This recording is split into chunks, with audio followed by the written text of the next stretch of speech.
예, 오늘 빼고 한 2주 정도만 하면 이제 열왕기 상은 끝납니다. 24편까지 돼 있어요.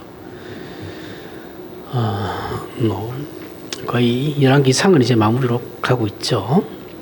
자, 본문만 그냥 읽으면 이해가 안 가시죠, 그렇죠? 그 앞에 내용이 있어요. 있는데 너무 기니까 본문만 읽은 겁니다. 오늘 본문은 이제 배경을 제가 이제 쭉 설명할 겁니다. 이 본문 내용의 앞에 내용이 뭐냐면, 본문 내용의 배경이 되는 내용이 그 북이스라엘과 아람이라는 국가가 있어요. 그 북이스라엘이 이렇게 쓰면 아람이 요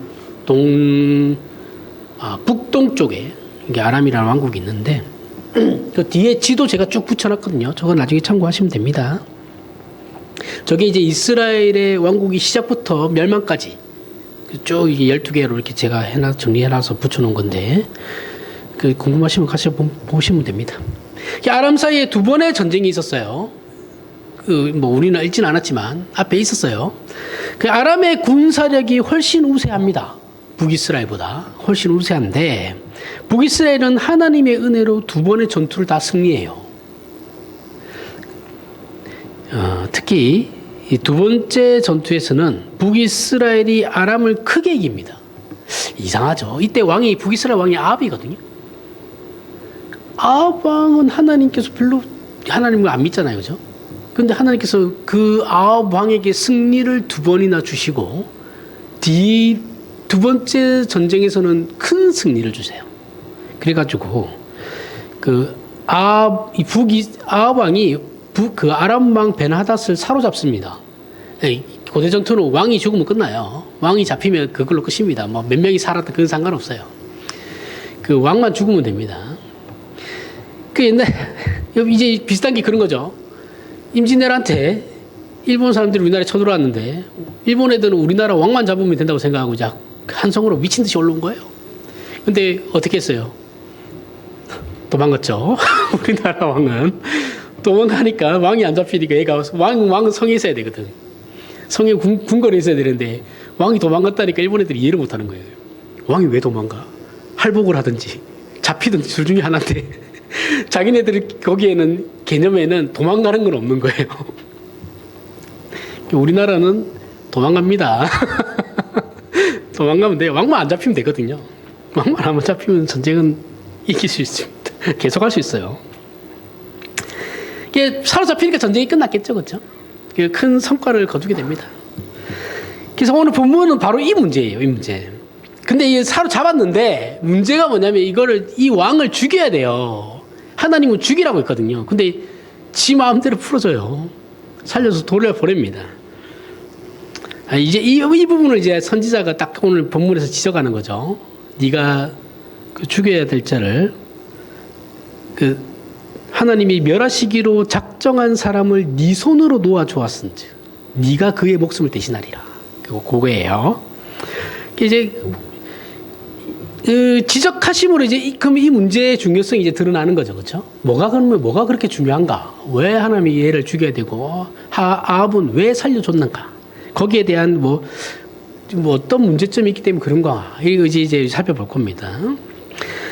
아합은 하나님을 믿지 않는 정도가 아니죠. 적극적으로 반대하지만 이 아합이 진짜 애매한 사람이에요. 애매해요. 진짜 애매합니다. 겉으로는 반대해요. 근데 속으로는 은근 바래요. 하나님이 자기 편 들어주기를. 이게 이상한 사람이에요. 되게 이상합니다. 그의 아내가 이세벨이죠. 그렇죠? 이세벨이 하나님의 선지자를 많이 죽이죠. 많이 죽이고, 엘리야가 하나님의 종이라는 걸 아합은 알아요. 인정하고 있습니다. 인정하고 있는데 이세벨이 엘리야를 죽이려고 하는 것에 대해서 지켜만 봅니다. 아무런 조치를 취하지 않아요. 그가 하나님의 종인 것을 알면 말려야 되잖아요. 아내를. 안 말려요. 그러니까 뒷짐지고 있는 거죠. 애매모호하게. 이 사람이 진짜 애매모호합니다.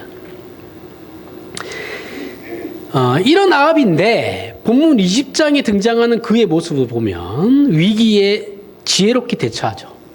아합은 신앙만 빼면은 정치적으로는 훌륭한 왕이라고 할 수 있습니다. 보기 드물게 북이스라엘에서는 지혜롭게 대처합니다. 아람과의 전쟁을 거룩한 전쟁으로 인식하며 또 패배한 적에 대하여, 자, 아람과의 전투에서 아람이 하나님을 모욕하거든요. 이 문제가 굉장히 심각한 문제가 돼요. 그래서 하나님이 그 베나닷을 죽이라고 하는 건데, 그걸 아합이가 몰랐냐면 알았어요. 조롱을 하니까. 옛날에 뭐예요? 우리나라 삼국구 영화. 신라 백제 고구려 나왔던 그 영화 누구예요? 뭐죠? 그 영화 있었잖아요, 그죠? 그 영화에서 이제 신라 사람들이 백제에 와가지고 막 욕하잖아요. 성 앞에 써가지고 뭐 그런 식으로. 옛날 진짜 그렇게 했거든요. 이게 이제 애매한 거죠. 죽여야 되는데 살려버렸으니까. 그래서 근데 이제 세상적으로 볼 때는 뭐예요? 종교적으로는 거룩한 전쟁인 걸 인식하고 있었고 분명히 죽여야 되는데, 세상적으로는 패배한 왕에 대한 왕을 풀어줬으니까 대인배인 거예요. 멋있다. 영웅이다. 저 사람 영웅이다. 그죠? 자기를 괴롭히던 자기 나라보다 큰 나라의 왕을 풀어줬단 말이에요. 대인배죠. 그렇게 여러 면에서 이만하면 이제 정치 지도자로서는 이제 훌륭하다. 이렇게 평가를 내릴 수 있어요. 세상 사람들 입장에서는. 하지만 성경은 그가 왕께 아뢰되, 이 선지자가 왕께 아뢰되, 여호와의 말씀이 내가 멸하기로 작정한 사람을 네 손으로 놓았은즉 네 목숨은 그의 목숨을 대신하고 네 백성은 그의 백성을 대신하리라 하셨나니. 이게 엄청난 결과를 이제 불러일으킨 겁니다. 그러니까 이 앞도 되게 골 때리는 게, 얘 보면 오늘 본문 24절 보면 왕이 근심하고 답답하여. 얘도 알아요. 하나님이 계시다라는 건. 근데도 안 들어요. 이게 되게 신기하죠. 그 소리를 듣고 나니까 마음이 답답한 거야. 자기도 이제 큰일 났다 싶은 거죠. 그런데도 안 해. 그죠? 진짜 애매모호한 사람입니다. 그 잘못을 이제 지적하죠. 그럼 이 전투의 뒤처리, 즉 아람 왕의 그 베나닷이라는 왕을 살려준 게 뭐가 그리 큰 문제가 되느냐라는 거죠. 이걸 이제 살펴볼 건데, 아까 앞에서도 얘기했죠. 성경은 아합 왕 베나닷을 반드시 죽여야 한다라고 하는데, 그럼 우리는 성경은 하나님을 대적하는 자들은 반드시 죽이라고 말하는 것인가? 라는 질문을 할 수 있죠. 하나님을 대적하면 그럼 무조건 다 죽여야 되나? 지금 북이스라엘과 아람의 전쟁은 중간중간에 이제 내용이 나오듯이, 시간 되시면 앞에 내용을 읽어보세요. 베나닷과 그의 신하들은 하나님을 격하시킵니다. 격하시키고 신성모독을 해요. 신성모독하고 자기들의 이방신이 더 우세하다고, 거룩하고 위대하다고 막 찬양을 하죠. 이게 하나님 볼 때 이제 열받으신 거죠. 그래서 가만히 있으면 되는데, 그렇게 종교를 건드리는 바람에, 신앙을 건드리는 바람에 이게 종교전쟁이 된 거예요. 이해하시죠? 그냥 땅 따먹게 하는 전쟁이 아니고, 이거는 이제 더 이상의 종교적인 성전이 된 거예요. 쉽게 얘기하면. 종교적인 전쟁의 성격으로 바꿔버린 거예요. 얘네들이 아람 왕들, 아람 있고 군대가 멍청하죠. 이게 문제였던 겁니다. 그냥 땅 따먹기 의 정도였으면 하나님도 그 정도까지는 안 하셨을 텐데, 왜 가만히 있는 하나님을 신성모독을 합니까? 그래서 그렇게 된 거예요. 그래서 하나님이 당신님의 살아계심을 분명히 나타내 보이실 필요가 있죠. 그래서 그 전쟁에 개입하신 겁니다. 그래서 두 번 다 이긴 거예요. 아합이 잘나서, 아합이 이뻐가지고 하나님이 그렇게 하신 게 아니에요. 당신님의 영광 때문에 그러신 거예요. 때문에 아합 왕은 이 전투와 정치로만 이해를 하면 안 되었던 거죠. 그죠? 단순하게 표면적으로 드러나는 그 정치적인, 그리고 전투로만 이해하면 안 되고, 하나님께서 이 전쟁에 개입하여 이스라엘을 편들었다라는 걸 분명히 선포했어야 돼요. 분명히 선포했어야 했고, 증거해야만 하는 책임을 가지게 되는 거죠. 이 성전이 되어버렸으니까. 그죠? 성전이 되어버렸기 때문에 여기에 대한 아합의 책임은 자동적으로 가는 거예요. 사실 오늘날 우리는 이 말을 이야기가 좀 힘들죠. 우리 성전은 이슬람에서만 하는 거 아닙니까? 이렇게 생각하잖아요. 그죠? 자, 그 이유는 왜 그러냐면, 지금 우리가 살아가는 이 시대에서는 인류 역사상 가장 우리가 지금 살아가고 있는 이 시대는 인류 역사상 가장 관용이 베풀어지는 시대를 살아가고 있습니다. 사람이 사람에 대해서 이렇게 관용적인 적이 없어요. 역사상. 한 50년 전부터, 그죠? 우리나라 같은 경우도 최근에 한 10년 전부터 해서 인권에 대해서 엄청나게 그거 가지고, 그죠? 이랬던 적이 없어요. 인류 역사에서. 지금 전 인류 사회는 그렇게 왜 인권이 그렇게 뭐 관용적이냐? 관용적인 이유가 뭐예요? 다원주의라는 것이 들어왔기 때문에 그런 거죠. 너도 맞고 나도 맞다. 네가 틀린 게 아니야. 그죠? 그러니까 서로가 존중하자. 이렇게 된 거예요. 누구 하나 옳다고 고집스럽게 강요할 수 없는 시대예요. 그죠? 나만이 맞아. 이렇게 얘기하면 그 사람 이상한 사람 되는 거예요. 그래서 공적인 영역에서는, 아니죠. 이건 나중에 할 거고. 계속 얘기하지만 역사상 이랬던 적이 없어요. 이거 처음입니다. 진짜. 그래서 이런 상대성, 이 상대성이잖아요. 다원주의라는 게 결국은. 그런 다원주의 사회에서는 기독교뿐만 아니라 모든 종교가 공적인 영역에서는 발언권을 잃게 됩니다. 왜요? 기독교는 우리만 옳잖아. 우리만 진리잖아. 그러니까 공적인 영역에서는 하나님만이 진정한 신이다 이 얘기를 하면 할 수 없죠. 없는 사회가 되어버린 거죠. 그래서 근데 이거는 기독교만 그런 건 아니에요. 모든 종교가 지금 다 그렇습니다. 모든 종교를 어떻게 취급하냐면 현대 사회는 사적인 영역에서 취급해요. 종교 가지고 들고 들어오지 마. 이 정치와 종교의 분리, 그죠? 종교 분리도 이제 이런 데서 나오는 거죠. 야합은 하나님에 대한 신앙이 없었음에도 사적인 영역에서는 하나님이 자기 편 들어주기를 바랬어요. 아까 얘기했잖아요, 그죠? 아합은 하나님을 대적하고 있는데도 한편에서는 하나님이 내 편 들어줬으면 좋겠는 거야. 그죠? 그래서 오늘 본문 보면 이제 하나님이 은혜를 베풀어가지고 2번의 전쟁을 이겼는데 이제 지가 선심 쓰는 건 지가 하죠, 그죠? 풀어주고, 지 마음대로 풀어주고, 왕을. 공적인 영역에서는 뭐예요? 하나님의 통치에 대한 증언을 거부하죠. 그죠? 북이스라엘이 하나님의 선민의 나라로서 이제 하나님의 통치를 받아야 되는데, 그건 거부해버려요. 이게 공적인 건데, 거부하죠. 그는 하나님께 심판을 받고, 선고받은 것이라는 게 오늘, 그렇기 때문에 이제 그는 하나님의 심판을 받고, 선고받은 것이라는 게 본문의 중요한 내용입니다. 이 아합은 하나님께 선고를 받죠. 자, 공적인 영역과 사적인 영역에 대해서 조금만 더 설명을 하면, 공적인 영역이란 현대사회가 가지는 현대사회는 이제 효용성, 이걸 굉장히 중요하게 생각하거든요. 거기서 이제 나오는 게 뭐냐면 합리성이에요. 합리성이라는 건 과학적 사고, 그런 걸 얘기하는 겁니다. 그 다음에 실용성이죠. 그죠? 그 영역만을 이제 사실의 영역으로 여겨요. 사실의 영역이라는 건 이제 과학으로 증명되는 그 영역을 얘기하는 겁니다. 그래서 공적인 영역에서는 오직 사실의 영역만을 인정하고 공적 영역이라고 정의합니다.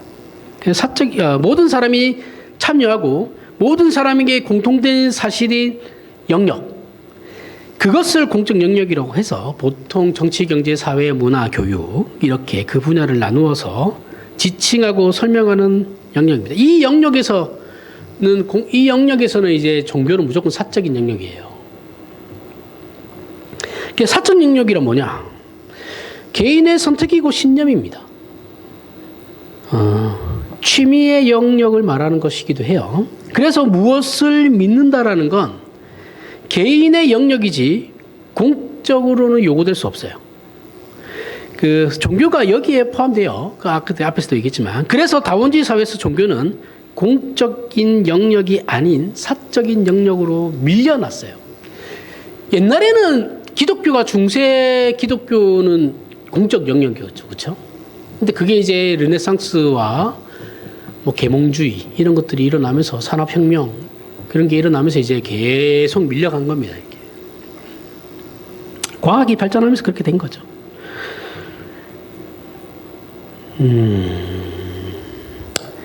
그럼 이게 뭐가 문제냐? 그죠?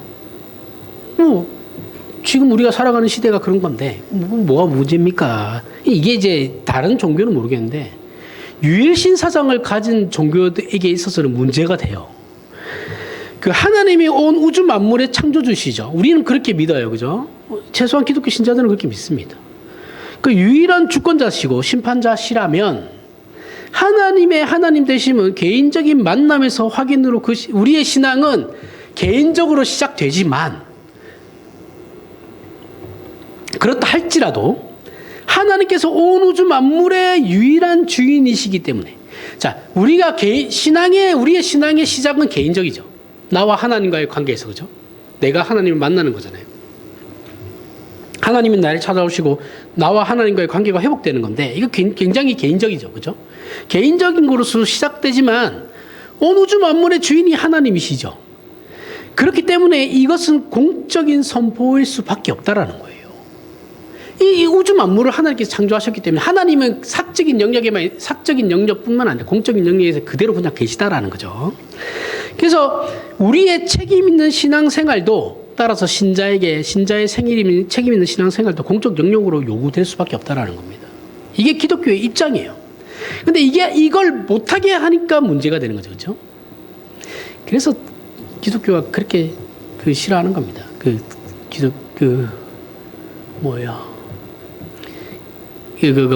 공적인 영역에서 이제 종교에 대해서, 예를 들면 요즘은 옛날 수업 시간 시작하기 전에 기도 못 하죠. 그렇죠? 교회 다니는 집사님, 선생님이 예전에 우리 때만 해도 기도하고 시작하고 이런 사람들이 있었거든요. 근데 그런 거 하면 신고 바로 합니다. 안타깝죠?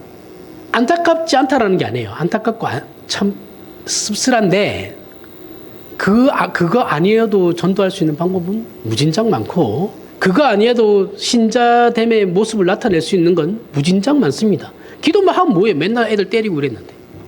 아무 이유 없이. 그죠? 별로, 그렇게, 제 생각에는 그렇게 큰 문제는 아니에요. 연병들을 하니까 문제지. 왜 그런지 모르겠어요. 다른 방법을 쓰면 되잖아요. 저는 그렇게 생각합니다. 다른 분들은 어떻게 생각할지 모르겠지만. 제가 그럼 이런 말을 하는 이유는, 이유가 있겠죠. 그죠? 우리 기독교 신자는 신앙이 가지는 확신으로 인해서, 요거예요. 지금 제가 얘기하려고 하는 게 이건데, 우리는 기독교 신앙을 가졌다라는 그 이유, 그렇죠? 그 확신으로 우월감에 차 있죠. 우월감에 차 있어가지고 어떻게 합니까? 세상의 공적인 영역에서 발언할 기회가 생긴다 할지라도 어떻게 하냐면 강요합니다. 강요하고 고함쳐요. 정죄해버려요. 그거 말고는 할 줄 아는 게 없어요. 얘기했죠? 기도만 하면 뭐하냐고. 선생님이 앞에 나가서 이거 수업 시작하기 전에 기도해요. 기도해가지고 기도하자마자 애들 야 너 나와 때려요. 그게 무슨 의미가 있냐고 도대체. 에? 그러니까 이게 윽박 지르는 거 말고는 할 줄 아는 게 없어요. 그죠? 이걸 이제 지적하고 싶은 거예요. 우리가 믿는 하나님과 그 신앙이 유일한 진리라는 걸 우리가 증언할 수 있죠. 충분히 증언할 수 있습니다. 그런데 그게 공적 영역에서 과연 효력이 있는지에 대한 문제는 우리가 좀 더 깊이 생각하셔야 된다는 거죠. 기독교의 진리가 우리가 살아가는 사회라는 어떤 공적 영역에서 유효한 논리와 언어가 되려면 신자는 무엇보다도 무엇을 가져야 되냐면 도덕성을 가져야 돼요. 이 말은 다만 우리가 예수를 믿기 때문에 다른 사람보다 정직해야 하고 성실해야 한다, 그런 단순한 문제를 얘기하는 게 아니에요. 이 도덕성을 왜 가져야 되는가? 왜 그러면 다원주의 사회에서 우리가 신자가 그 무엇보다도 공적 영역에서 영향력을 발휘하기 위해서 아니면 영향력? 영향력이라기보다 우리의 그 신앙을 논리적으로 또는 언어적으로 설명하고 싶어하기 그 이전에 우리에게 그들이 우리가 그들을 설득하려면 우리는 일단 도덕성을 가져야 된다는 겁니다. 신자들은 다. 도덕이란 뭐예요? 우리가 일반적으로 아는 도덕이란 일반 사회에서도 존재하고 그 가치를 인정받는 것이죠. 그죠? 도덕적인 사람은 세상에서도 칭찬받아요. 도덕의 사전적 정의는 서양과 동양이 달라요. 서양에서의 그 도덕은 공존을 위한 사회적 질서와 규범이에요.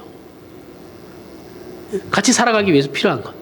그 동양에서는 뭐라고 그러냐면 인간이 지켜야 하는 마땅한 행동 기준이다 라고 얘기하고 있어요. 이렇게 세상에서 도덕은 인간된 책임이고 인간이 가지는 자존심입니다. 최후의 보루죠. 그런데 기독교 진리가 공적 영역에서 그 증언과 발언에 힘을 실을 방법이 도덕이라고 한 이유는 신자가 하나님의 통치에 순종하는 신앙. 자, 우리가 하나님께 순종하는 그 신앙이 이 사회의 공적 영역에서는 도덕으로 나타나기 때문에 그런 겁니다. 도덕으로 나타날 수밖에 없어요. 왜요? 하나님은 선이시니까. 그죠? 그런데 하나님이 그 선하신 하나님께서 통치하신 그 사회도 선이시겠죠, 당연히. 나라도 선하겠죠. 그럼 그 나라의 정신과 그 나라의 이념과 그 나라의 세계관을 가지고 와서 내가 이 세상에서 살 때는 당연히 도덕적이겠죠. 그죠? 세상 사람들은 도덕을 공존을 위한 규범으로 요구받고 있어요. 그죠? 함께 살아가야 되니까 너도 도덕을 지켜야 되고 나도 도덕을 지켜야 된다. 선을 넘지 마라. 그죠? 그런데 이제 기독교 신자에게 있어서 도덕은 하나님의 권위에 순종하는 겁니다. 달라요. 완전 다른 겁니다. 우리는 함께 살아가는 그것 때문에 하는 것이 아니고 우리는 하나님의 권위에 순종하는 의미에서 도덕적이어야 된다는 거예요. 그럼 우리의 도덕의 근거는 우리 자신이 아니죠. 그렇죠? 하나님께 있는 거예요. 완전 다른 거예요. 세상 사람들에게 이 도덕은 인본주의 최후의 보루로서 그 자존심을 지키기 위한 그 요구입니다. 요구지만 신자에게 도덕은 같은 형태와 실천으로 나타난다 할지라도 근본적인 원리가 다른 것이죠. 우리 신자에게 이 도덕은 절대 권위에 순종하는 것이에요. 그렇게 나타나는 것이기 때문에 하나님의 거룩하심 때문에 신자의 신앙은 도덕으로 표출될 수밖에 없는 겁니다. 하나님은 거룩하신 분이기 때문에 그럼 우리도 거룩해야 되는 거죠. 그렇죠? 그럼 도덕으로 그럼 그 거룩함이 어떻게 드러나요? 기도하고 말씀 보고 이러면 거룩함이 드러나나요? 아니에요. 행동으로 드러나는 겁니다. 거룩함은. 도덕적이어야 된다는 거예요. 이해하시죠? 도덕을 이렇게 이해하셔야 돼요. 기독교 신자에게 있어서 도덕은 하나님의 통치에 순종하는 것. 그렇게 이해하셔야 돼요. 안 어렵죠? 이해하시죠? 네. 자, 본문에서 그럼 아합이 베나닷을 살려준 이유가 뭐예요? 잔머리 굴린 겁니다. 아합이 당시 당면한 국제적인 문제가 있었어요. 뭐가 있었냐면 국제 정세 때문에 그런 건데 북이스라엘에게 가장 큰 적은 지금 아람이 아니에요. 아람 위에 있는 아수르입니다. 아수르가 지금 땅을 엄청나게 넓혀가고 있었거든요. 그러니까 이제 위협을 느낀 거죠. 그 위협을 느낀 아합은 주변의 다른 국가들과 동맹을 맺고 싶었던 거예요. 맺어가지고 아수르에 대항하기를 원했죠. 그죠? 그러면 아수르하고 북이스라엘하고의 그 지역적으로는 직접적인 국경성을 대고 있는 건 아니고 아람이라는 그 완충지대가 있죠. 그렇죠? 그러면은 싸움은 어디서 해요? 북이스라엘에서 할 수 있는 게 아니라 아람에서 할 수도 있죠. 그러면 우리나라는 북이스라엘은 피해를 안 봐요. 그래서 지금 미친 듯이 그 선진국이 아니죠. 그 러시아랑 이런 군사 강대국들, 중국이나 러시아나 미국이나 그 완충지대를 미국은 어차피 바다가 머니까 상관없는데 중국하고 러시아는 그렇게 완충지대를 만들려고 하는 거예요. 우크라이나를 죽어도 그거 나토에 가입 못 시키게 하는 이유가 그거예요. 완충지대를 만드는 거예요. 지네 나라에서 전쟁하면은 손해나니까 우크라이나에서 전쟁이 나야 되는 거죠. 중국도 마찬가지입니다. 티벳 독립 그렇게 원하는데 티벳 독립 안 시켜주죠. 왜요? 반충지대예요, 거기가.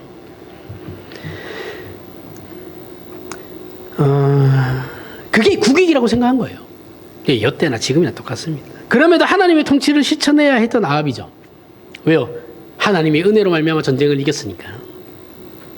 그리고 왜 이 전쟁이 성전이 됐는지를 아니까. 자, 그것보다 자신의 현실적인 이해를 어떻게 했습니까? 선택해버렸죠. 42절에, 본문 42절에 나온 것처럼 네 목숨은 그의 목숨을 대신하고 네 백성은 그의 백성을 대신하리라. 하나님의 준엄한 선고를 그래서 받게 되는 겁니다. 이 말은 어떤 상벌의 여부로 인해 이 도덕을 실천하자는 말이 아니에요. 기독교 신앙을 소유한 우리는 개인적 차원에서 하나님과의 관계와 그 분명한 확신을 앞에서도 얘기했듯이 공적 영역에 있어서는 고함치는 것과 때로는 폭력을 동원하는 것으로밖에 표출할 줄을 몰라요.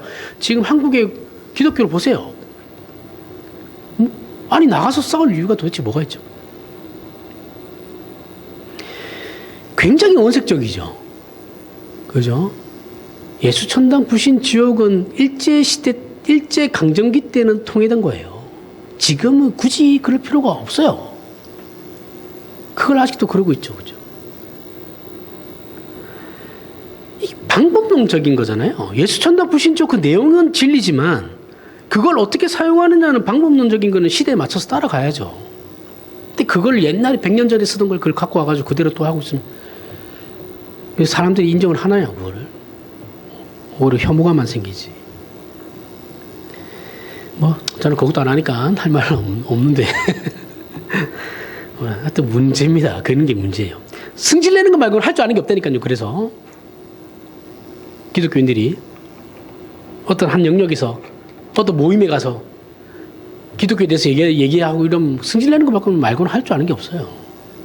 설명할 줄을 모릅니다. 자기가 뭘 섬기는지, 누구를 섬기는지. 그리고 문제가 뭐예요? 그 다음에는. 그러면 그렇게 할 거면 길게 싸우든지, 싸움도 길게 하지도 못해요. 깡다구도 없어가지고. 우리 신자의 모든 삶을 하나님의 권위를 근거한 그 통치에 순종하는 자로서 그 신앙을 공적 영역에서 우리 어떻게 드러내야 된다고요? 도덕성으로 드러내야 되는 겁니다. 이 긴 싸움을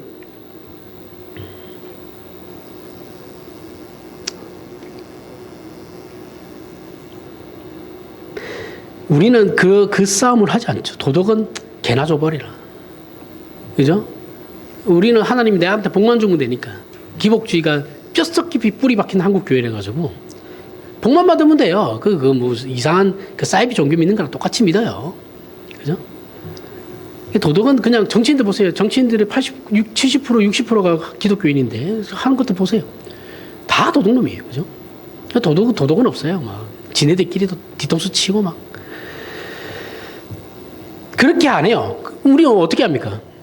어떻게든 한 번의 초월적인 방법, 기적으로 상대방을 혹은 세상을 혹은 현실을 우리의 신앙적 감격에 끌어들여가지고 쉽게 해결하고 싶어 하는 것이 우리죠. 그죠? 우리는 도덕적으로 살 생각은 없고 하나님의 통치에 순종하면서 도덕적으로 살 생각은 없고 그 어찌되든지 간에 기적 한 방으로 해결하고 싶어 하죠. 그거 봐! 하나님 살아계시잖아! 내 모습으로 하나님이 살아계심을 보여줄 생각은 전혀 없어요. 아합처럼, 그죠? 그냥 기적만 바라죠. 맨날. 물론 이게 지금 시대만의 문제는 아니고 항상 그랬습니다. 기독교는 항상. 그러나 이 문제로 인해 우리는 지금 기독교가 그 어느 때보다 세상으로부터 외면받고 있죠. 그죠? 기독교가 이렇게 세상으로부터 외면받던 시대도 없어요. 조롱의 대상이 되죠. 그죠? 진리 때문에 조롱의 대상이 되는 게 아니에요. 그죠? 우리의 행동 때문에 조롱의 대상이 되는 거지. 그런데 더 큰 문제가 우리는 여기에 아무런 대꾸를 할 줄 모르죠. 그냥 기도하거나 혹은 다른 사람들 동원해가지고 이제 인터넷에 댓글 다는 정도.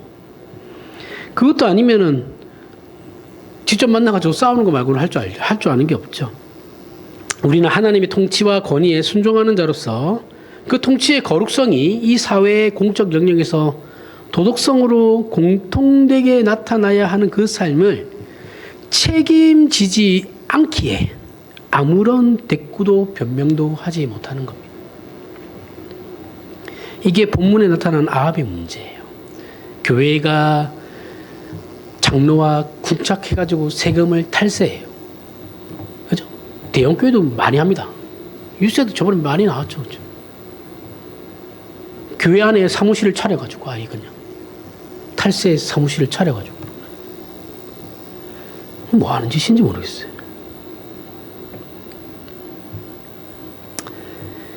우리 신자의 도덕성을 다만 정직해야 하고 성실해야 하며 예의를 지켜야 한다라는 규범으로 가지자라는 것은 아니에요.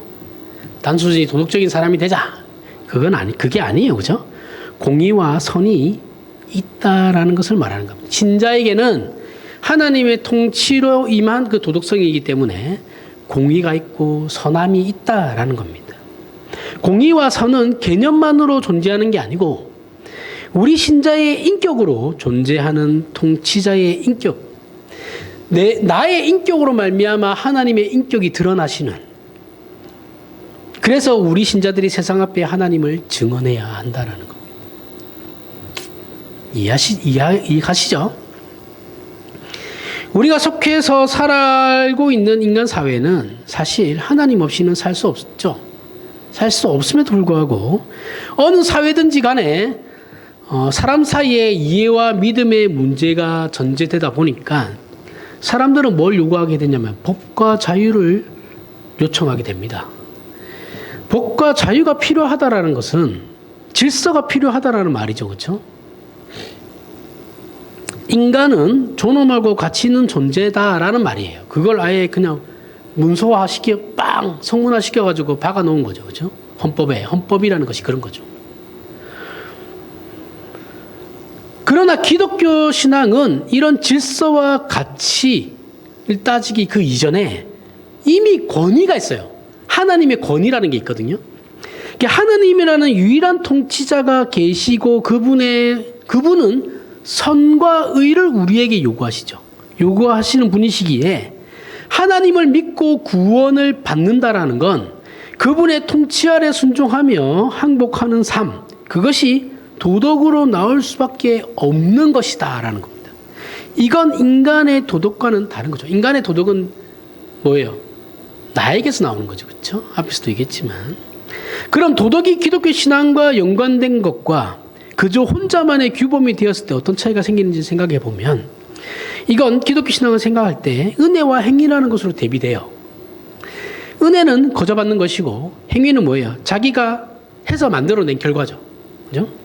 또한 감사와 자랑으로도 이제 대비시킬 수 있는데 은혜는 감사케 하고 행위는 자랑케 하죠. 한국 교회는 신앙과 도덕을 이해하는 단계에서 복음주의의 영향을 지대하게 받습니다. 받아가지고 복음의 능력을 어떻게 확인합니까? 앞에서도 얘기했죠. 우리는 도덕성을 가지려고 하는 것이 아니라 하나님의 거룩하신 도덕성을 가지려고 하는 것이 아니라 우리는 기적을 받고 싶어 하죠. 그 기적으로 우리의 신앙을 확인하고 싶어 해요. 한국 교회가 그래요. 이것이 기적이었다라는 건 우리가 만든 게 아니죠. 기적은 내가 만든 게 아니에요. 그죠? 하나님이 내 편 들었다라는 거잖아. 은혜, 즉 우리의 자격과 조건이 원인이 아닌 오직 하나님의 목적과 자비하심에 의해서 주어진 결과가 기적이죠. 여기 내가 한 건 없어요. 그런데 이렇게 우리의 의도나 노력이나 자격과 무관하다는 이러한 생각, 내가 아무리 노력하고 할 필요가 없어. 왜? 기적 한 방이면 다 되니까. 내가 왜 굳이 저 사람한테 양보해야 되고 저 사람한테 져줘야 되고 내가 왜 굳이 안 내도 될 세금 다 내야 되고 안 도와줄 사람 다 도와줘야 되고 왜 굳이 그렇게 돈 쓸 필요가 있나? 나 그럴 필요 없는데 그냥 기적 하나님께서 내 편 들어주고 기적 한 방이면 딱 되는데 성경의 인물들 보니까 그렇게 도덕적이지도 않더만 뭘 이렇게 되는 겁니다. 그러한 생각을 이제 한국 교회가 가지다 보니까 어떻게 되냐면 한국 교회는 이것을 오히려 쉬운 일이라고 생각해요. 그래서 제가 늘 얘기하죠. 기독교 신앙만큼 쉬운 게 없다라고 주장하는 목사들이 있어요. 이런 생각을 가진 사람들이에요. 네? 기도 열심히 하고 하나님이 들어줄 때까지 기도하고 안 되면 40일 기도하고 그래서 하나님의 그 보좌로 흔들어가지고 이제 내가 원하는 기도 받아내는 것. 부흥 강사들이 진짜 많이 하던 거잖아요. 근데 그렇지 않다라는 거예요, 성경은. 그것만큼 쉬운 게 어디 있어요. 기도만 열심히 하면 되는데. 그래서 옛날에 이런 말이 있었어요, 실제로. 80년대에는 그냥 십자가만 걸면 사람 모인다. 그런 말이 있었어요. 그때 뭐 한국 교회가 절정에 이를 때니까. 이렇게 되어버린 겁니다. 아무것도 하지 않는데 이런 결과가 나왔다면 노력하면 얼마나 더 큰 결과가 나오겠냐가 되어버렸고 모두에게 쉽게 야 그냥 믿으면 돼. 믿으면 다 해결된다. 지금도 이렇게 전도하시는 분들이 있어요. 즉 구례동 가면 골치 아픕니다. 그런 사람들 진짜. 그렇게 되어버린 겁니다.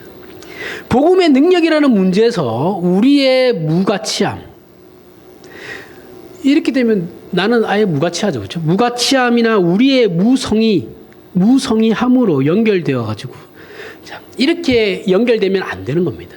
복음의 능력이라는 게 나는 무가치하고 나는 무성의해도 된다라고 그렇게 연결되어 버리면 안 돼요. 하나님의 진심과 의로우심이 유일한 이유이고 본질이라는 것으로 가는 것도 아니고 우리의 자격 없음이 겸손과 낮아짐으로 가는 것도 아니며 그저 쉬운 복음을 만들어버린 게 한국교회예요. 이게 본문지가 가장 큰 역할입니다. 그래서 한국교회가 지금 요망한 역할화제가 난 거예요. 진짜 아무것도 아닌 일 가지고 교회가 박살이 나요. 그죠? 이처럼 기독교 신앙이 신자들에게 요구하는 도덕성은 복음의 능력이 아무런 노력 없이 주어진 것이다라는 인식의 영장선에서 그냥 쉽게 왜곡되어 버린 것이죠. 그 결과 복음은 곧 나는 이제 기독교 신자들이 도덕적이게 되는 방향이 이제 어떻게 되냐면 내가 이제 하나님을 막 우월감이 도덕적으로 나오는 거죠. 그렇죠? 우월감이 이제 도덕성으로 나오는 거예요. 이게 되게 웃긴데 내가 이제 하나님의 어떠한 은혜를 체험을 해가지고 어떤 사람은 이제 눈에서 레이저가 나오는데 어떤 사람은 이게 굉장히 온화해져요. 온화해지면서 굉장히 도덕적으로 바뀝니다. 똑같아요, 둘 다. 증상은 오래 안 갑니다. 똑같아요. 그래서 내가 하나님의 예수 그리스도의 십자가를 체험했잖아. 이러면서 나도 이제 겸손하기로 했어. 겸손 안 겸손해져요. 그랬다고. 그런 거는 훈련이 필요한 겁니다. 매일매일. 매일매일 도덕적이어야 되는 거예요. 기적 한 방이 되는 게 아니라고요. 자기 확신으로 전환되죠. 이런 식의. 반대로 복음의 쉬움과 값없음을 강조하는 명목 아래에서는 어떻게 되냐면 무도덕주의가 되어버립니다. 도덕이라는 거 개나 줘버리라 되는 거예요. 더 나아가 도덕적 성찰이나 책임에 대한 설명은 생략된 채 무책임하게 믿기만 해라. 그 한마디로 모든 결과가 보장되고 우리의 책임 또한 면제될 수 있다고 여기는 시대를 우리는 지금 살아가고 있는 거예요. 엉망진창인 겁니다. 진짜 엉망진창이에요. 그리고 이것이 아합의 실패이고 한국교회의 실패이며 나아가 모든 시대의 기독교 신자들이 가진 큰 오해이고 무책임함입니다. 우리 신자가 사는 이 사회의 공적 영역에는 합리성과 실용성과 현실성 이외에는 아무것도 허락받지 않죠. 이 영역은 이런 것으로 경쟁해서 살아남아야 하는 것이 세상은 그런 것으로 경쟁하는 거예요. 그래서 살아남아야 되는 겁니다. 하지만 이것이 무한 경쟁으로 가게 되면 공멸할 게 뻔해요. 그래서 어떻게 되는 겁니까? 사회에서 법을 요청하게 되는 거죠. 자본주의 사회가 처음에 초기 자본주의는 자유주의죠. 그러니까 그 자유주의는 자유 경쟁에서 말 그대로 법이 그 안에 들어갈 그게 없어요. 그냥 기업이 모든 것은 시장이 결정한다. 이렇게 되는 거거든요. 시장이라는 것은 사람 물건을 사는 사람, 그죠? 수요.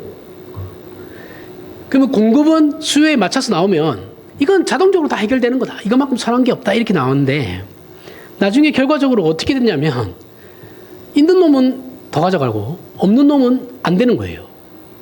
그래서 법이 등장하는 겁니다. 그래서 처음에는 작은 국가를 얘기했다가 이게 그냥 두면은 이게 나라가 망할 것 같거든요. 그러니까 가진 놈들이 세상을 지배할 것 같으니까 국가가 개입하기 시작하는 거예요. 그래서 큰 국가가 현대 시대에는 큰 국가가 됐죠, 그렇죠? 국가가 경제 안에 시장 안에 개입을 많이 하죠. 그렇게 안 하면 개판들이 쿠팡 같은 건 쿠팡 같이 그렇게 되는 거예요. 아니 또 대놓고 얘기하면 쿠엑스처럼 되는 거예요.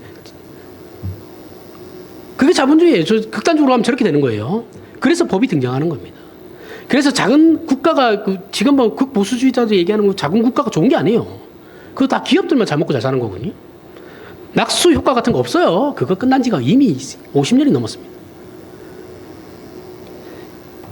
그런 거 없습니다. 지금 믿지 마세요.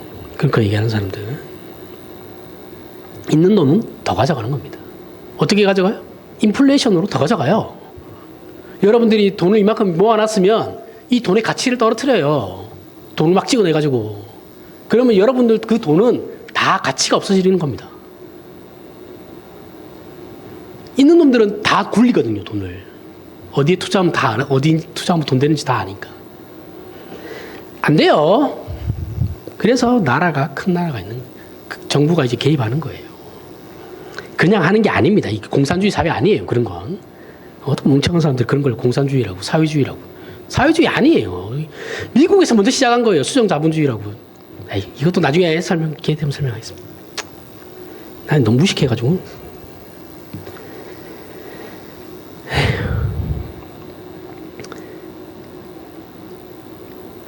법과 도덕의 차이는 많죠. 도덕은 기독교 차원에서는 강요받지 않는 순종이죠. 그죠? 자, 도덕이라는 건 강요받지 않아요. 비난은 받을 수 있지만 도덕을 지키고 안 지키고는 내 자유예요. 그렇죠? 이건 세상도 그렇고 기독교도 그래요.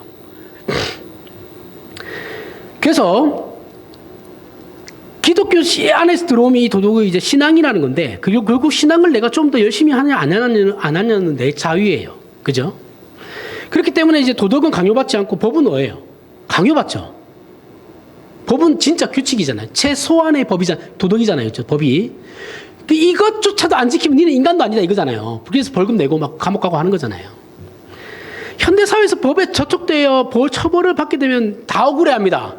내가 여러분들 신호위반 해가지고 내가 잘못한 거잖아. 그런데 우리 딱지 날라면 열받아요. 그죠? 왜 그래요? 내가 한 번도 그 법을 자발적으로 내가 만든 게 아니거든요. 내가 그 법을 만들 때 동참한 것도 아니고 나는 그냥 태어나니까 이 법이 있던 거예요. 근데 나는 거기에 대해 순종해야 된다니까 열받는 거야. 억울한 거지. 그죠? 그 강요되고 있죠. 강요되고 있는 것 때문에 오히려 더 반발심이 생기는 거예요. 그러나 신자는 다르다라는 겁니다. 신자의 도덕은 강요받는 것이 아니에요. 우리가 기꺼이 승복하여 순종으로 하나님과 묵는 것이 도덕이고 우리 신자가 하는 식으로 이것은 신앙이라는 거예요. 신자에게 있어서 결국 도덕이라는 건 신앙이에요. 그죠? 같은 겁니다. 그럼 신앙이라고 하지 왜 굳이 도덕이라고 표현합니까? 왜요? 신앙이라고 하면 어떻게 되냐면 한 개인의 종교 행위나 종교적인 일로만 치부해버려요. 그래서 제가 굳이 도덕이라는 말을 쓰는 거예요. 신앙이라고 하면 그냥 신앙생활 열심히 하면 종교생활 열심히 하면 되는 거지. 그렇게 가버린다라는 거죠. 그걸 얘기하는 게 아니잖아요. 종교생활을 얘기하는 게 아니잖아요. 종교 그 행위를 얘기하는 게 아니잖아요. 그렇죠? 신앙생활을 얘기하는 거예요. 신앙을 해야 된다는 거죠. 그 사적인 영역으로만 치부해버리죠. 그러니까 도덕이라고 계속 얘기하는 거예요. 도덕은 공적인 영역이니까.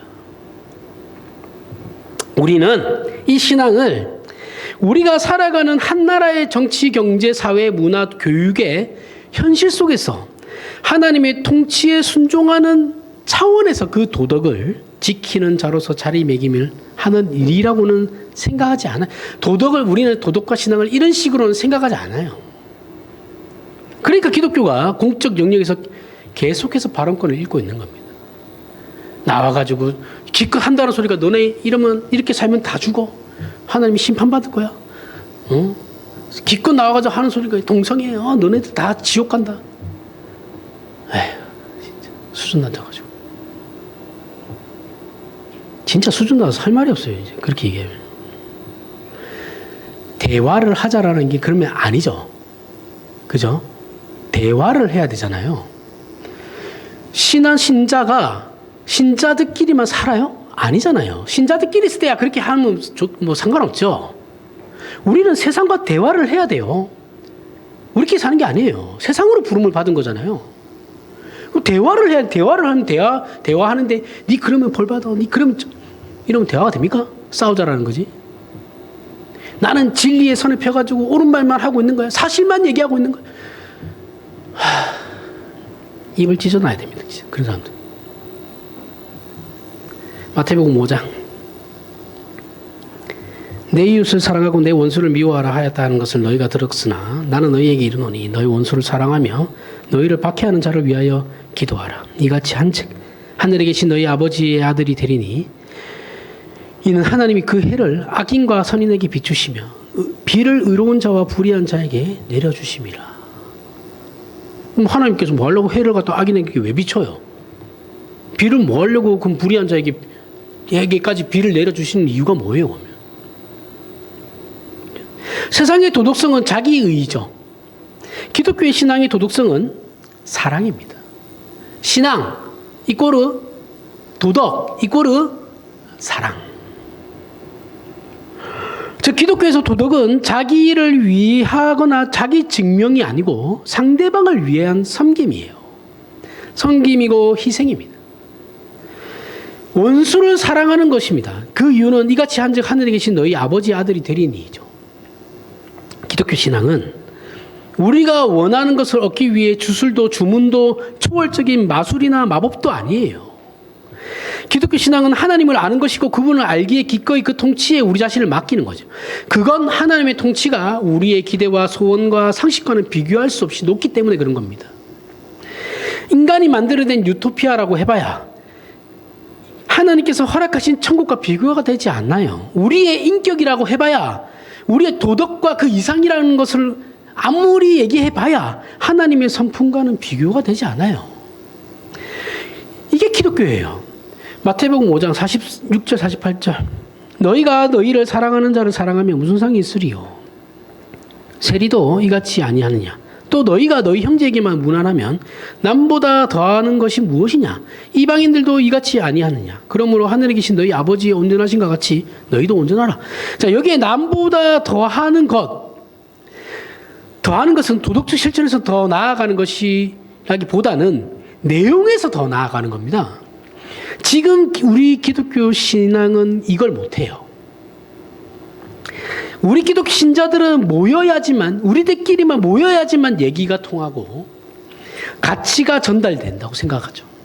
그리고 공적 영역에서는 하나님의 통치 아래 있는 자와 세상 법을 지키는 자 사이에 별 차이가 없죠. 그죠? 세상 사람이나 기독교 신자나 똑같잖아요. 불법을 행하는 건. 공적인 영역에서는 그죠? 신자입니까 해도 꼭 다물고 아무 말 안 해요. 그냥 아무 말 안 하기로 했어요. 해봐야 요즘 이미지도 안 좋고 욕먹으니까. 너 교회 다녔어? 나중에 알게 되고, 그죠? 그러니까 종교라는 색깔을 칠해야지만 내가 신자라는 게 드러나죠.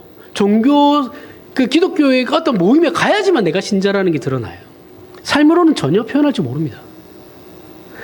이것이 오늘날 모든 신자에게 시급하게 요청되는 책임이라는 것이죠. 그리고 우리는 우리의 신앙 고백이 현실에서 책임있게 증거되어야 하는 존재라는 걸 기억해야 합니다.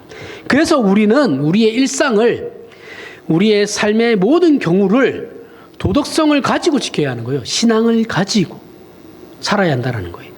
신앙적 도덕성인 사랑으로 나아가야 된다는 겁니다. 우리의 신앙을 사랑으로 지켜야 되는 거예요.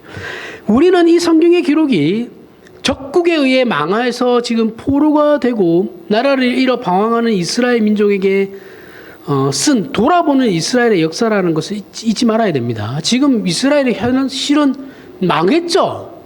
그죠? 망했는데 지금 돌아보고 있는 역사잖아요. 우리가 조선왕조 500년 그 책 읽듯이 실록 읽듯이 그럼 도대체 하나님을 모르는 이방 나라에 포로된 상태에서 우리 보고 뭘 어쩌라는 건가? 이 하나님은 이런 불만이 나오겠죠. 하나님을 안다는 게 그럼 무슨 가치가 있어? 우리는 망했잖아. 그렇게 열심히 한다고 했는데 우리는 망했잖아. 뭐 열심히 했는지는 모르겠어요. 이거에 대한 열왕기 상하는 하나님의 답이에요. 하나님의 자녀가 된다라는 건 보이는 정치, 군사적 우위나 현실적 보상의 그 증거와 본질이 있는 게 아니고 주어진 상황에서 순종이 있을 뿐입니다. 무언가를 막 계획하고 이런 게 아니고 그냥 주어진 오늘의 그 상황에서 하나님께 순종하는 거예요. 그게 답니다. 이스라엘은 그 포로된 상황에서 저들은 할 수 있는 게 뭐겠어요, 그러면? 이스라엘이 포로가 되었잖아요. 나라를 잊고 흩어졌잖아요. 그럼 그들이 할 수 있는 게 뭐겠어요? 포로가 흩어진 사람들이야 뭐 모르겠고 포로가 된 자들은 뭘 해야 돼요? 신학적 표현, 예수님께서 말씀하신 표현대로라면 아니 바울이죠. 뭐 어찌됐든 신학적 표현으로 사용하면 주를 모시듯 살라는 거예요. 이방 민족, 이방 나라를 주를 모시듯 살라고 해서 그럼 이방에서도 우리 기독교와 반대되는 그런 걸 하고 막 정치적으로도 좀 이상한 걸 하고 하는데 거기에 동참하는 그건 아니에요. 예. 계엄하는데 거기에 동참하라는 게 아니에요. 기독교인들이. 예? 그 불법 계엄하는데 왜 동참을 해요? 바보도 아니고. 그래서 고린도후서 4장을 보면 우리 신자의 삶이 어디까지 각오해야 하느냐가 잘 나오죠. 우리는 우리를 전파하는 것이 아니라 오직 그리스도 예수의 주 되신 것과 또 예수를 위하여 우리가 너희의 종된 것을 전파함이라. 어두운 데에 빛이 비치라. 말씀하셨던 그 하나님께서 우리 예수 그리스도의 얼굴에 있는 하나님의 영광을 아는 빛을 우리 마음에 비추셨느니라. 우리가 이 보배를 질그릇에 가졌으니 이는 심히 큰 능력은 하나님께 있고 우리에게 있지 아니함을 알게 하려 함이라. 우리가 사방으로 우겨쌈을 당하여도 쌓이지 아니하며 답답한 일을 당하여도 낙심하지 아니하며 박해를 받아도 버림받지 아니하며 거꾸러뜨림을 당하여도 망하지 아니하고 우리가 항상 예수의 죽음을 몸에 짊어지면 예수의 생명이 또한 우리 몸에 나타나게 하려 함이라. 우리가 살아있는 자가 항상 예수를 위하여 죽음에 넘겨짐은 예수의 생명이 또한 우리의 죽을 육체에 나타나게 하랍니다. 즉 사망은 우리 안에서 역사하고 생명은 너희 안에서 역사하느니라. 자, 바울의 말에 의하면 하나님께서 신자들은 세상 앞에 어떻게 하나님께서 신자들을 세상 앞에 어떻게 부르시냐면 세상 사람들로 하여금 우리가 어떻게 죽는지를 보이게 하려고 우리를 부르신 것이다라고 얘기하고 있어요. 우리가 어떻게 죽어가는지를 보여주기 위해서 세상 앞에 우리를 부르셨다고 합니다. 사망은 우리 안에서 역사하고 생명은 너희 안에서 역사하느니라. 우리 안에 누구예요? 사도들 얘기하는 거죠. 그죠? 세상은 신자에게 저들이 정말 믿지고 손해보며 죽어도 저 신앙을 지키는지 보자.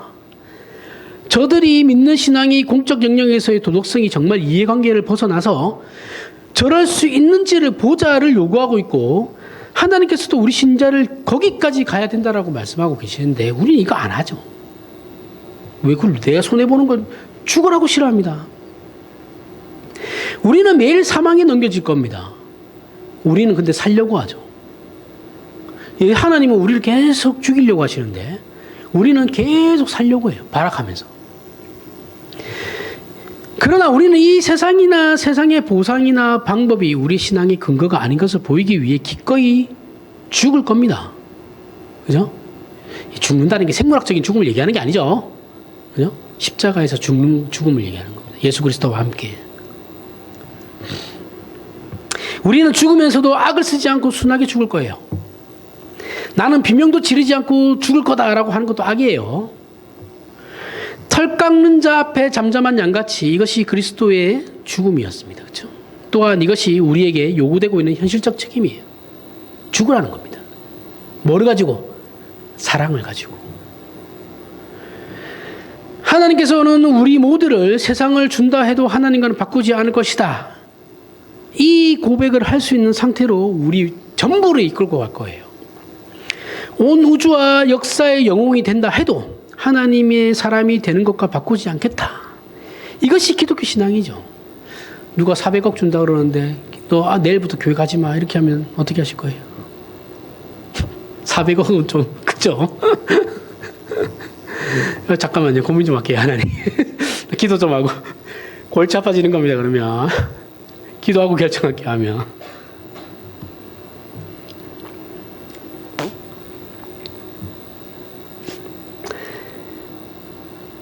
이게 기독교 신앙인데 근데 문제가 뭐예요? 이걸 강요할 수 없는 겁니다. 그죠? 제가 그게 맞다고 해도 여러분들에게 강요할 수는 없어요. 우리가 선택한 게 아니죠. 하나님이 우리를 선택하신 거죠. 그렇기 때문에 기독교 신앙은 다른 종교와 달라요. 내가 거부할 수도 있습니다. 물론 하나님의 절대적 불가항력적 은혜가 있고 우리의 구원받은 건 있는데 내가 지금 내 생각에 할 때는 내가 지금 거부하고 있다라고 생각하고 있는 거예요. 하나님 입장에서는 아닌데 하나님은 전체를 보니까 그죠? 네 그래봐야 어차피 돌아온다. 요건데 우리 입장에서는 지금 내가 거부하고 있는 거죠. 잔진바리로 그죠? 이거 얼마 없어 보이죠? 하지만 하나님께서 우리의 전인격이 진심으로 항복하고 순종을 약속할 때까지 우리는 다른 데서는 답을 찾을 수 없게 돼요. 그렇게 잔진바리로 우리가 거부하지만 하나님께서 다른 것에서 우리에게 답을 주시지 않습니다. 오직 하나님에게서만 답을 주세요. 그러니 좋게 말할 때 순종하는 게 좋겠죠. 그렇죠? 예수 믿는 위대한 인생을 그렇게 예수 믿는 위대한 인생을 저와 여러분이 사시길 바랍니다. 기도하겠습니다. 하나님의 어지 은혜를 감사합니다. 신자가 된다는 건 위대한 것입니다. 그건 하나님의 위대하심과 함께 묶인 자이기 때문에 그런 것입니다.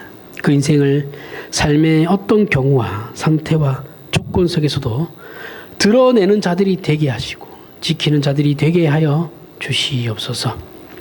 그래서 우리의 만족은 하나님께만 있고 세상은 우리를 어찌할 수 없다는 것을 증거하게 하여 주시옵소서. 예수님 이름으로 기도합니다. 아멘.